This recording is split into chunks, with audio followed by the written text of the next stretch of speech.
হ্যাঁ পরে ফ্যাক্টরি চালায় আর কি। আর একবার নিলে একদিন চলে, এটার ভিতরে লাখ টাকার উপরে গ্যাস ঢুকে।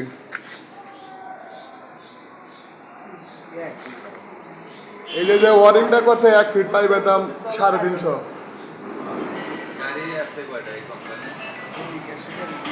আছে মনে হয় কয়েকটা পাল্টাই, একটা হয় না তো, পাল্টাই করে না।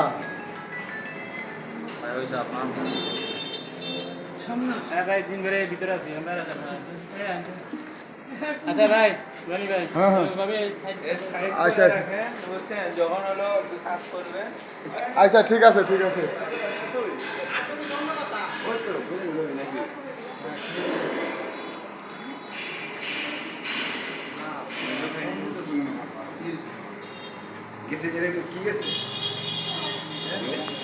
এই যে এটি সব চেঞ্জ করতে গো, বাদ করবো বেড়ায় নতুন করে। দেখি ভালো হয়নি, সোয়াইনি সোয়াইনি